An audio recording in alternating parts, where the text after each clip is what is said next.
more often than not, this issue of women representation is regarded as some sort of a gender battle, women against men, and it causes the effect of a general feeling that the fight or the struggle to achieve higher levels of women representation is actually destabilizing society.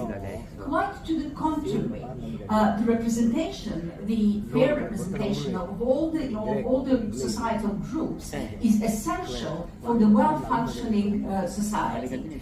The fact is also that well-balanced society is a happy, more prosperous and more successful society.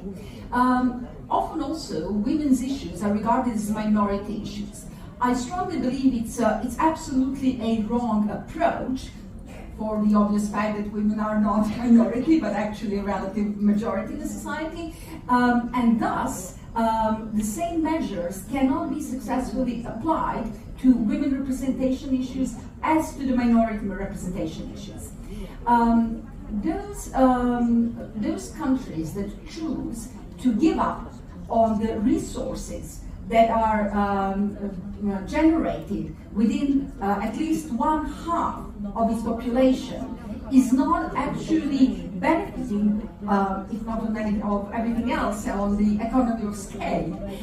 So it makes a perfect sense to introduce these particular views, women political views, women economical views, social, cultural, whatnot, to the agendas.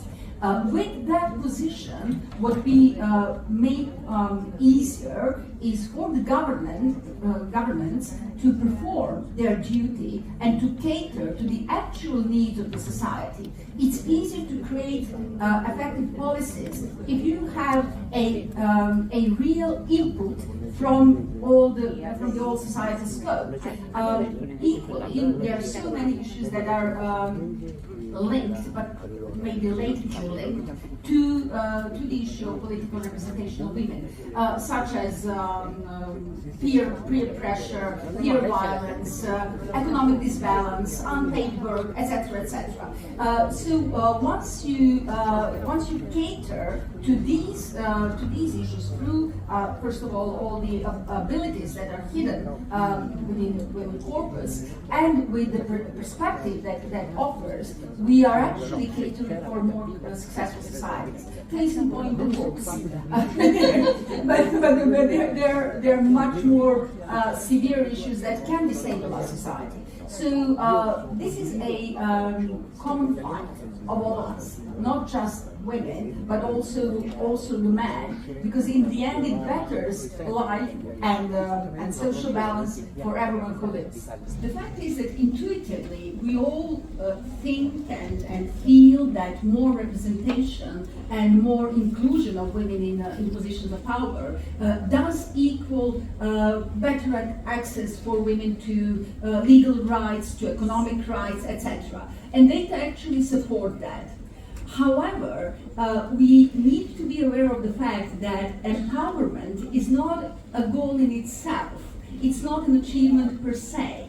The purpose of women empowerment is actually to support women in having more agenda, more agency, and basically to exercise the rights that are formally given to them, but seldomly exercised to the full extent.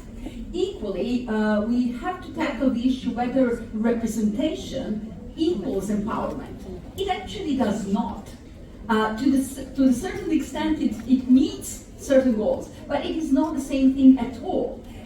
For instance, there are women that are in the position of power, say political power, which do not entertain the issue of women agenda, of social equality, equal rights, etc. Also, women who did enter political stage and did gain certain influential positions often are met with various, very often anonymous obstacles in tackling these particular rights. So rather than looking at this issue as like a general sort of tidal wave that shall bring us somewhere to some sort of shore. It's much better and makes more sense to tailor make it and tackle it in details. And that's where the measurements kick in. So we need to create general measurements of empowerment, general items to try to actually express it through data. It's always the most convincing way to do it. But also, the general measurements do not apply to all societies, all women, all issues. So we have to have another set. And the aim of that is actually to identify what are the teeny tiny issues that are preventing to maximize on the results of women representation, and to create policies to eliminate those narrow straits. Well, the thing is that what we are talking about in general is gaining freedoms, economic freedoms, legal freedoms, educational, personal, and the obstacles are pretty much universal. They may appear into a larger or smaller extent, but things such as the lack of access to financial capital for the women, the lack of property rights or exercise of property rights, etc., etc. So these are all the limiting factors that actually inhibit women in exercising those, as you very well said, just declared freedoms. Now, how to tackle it?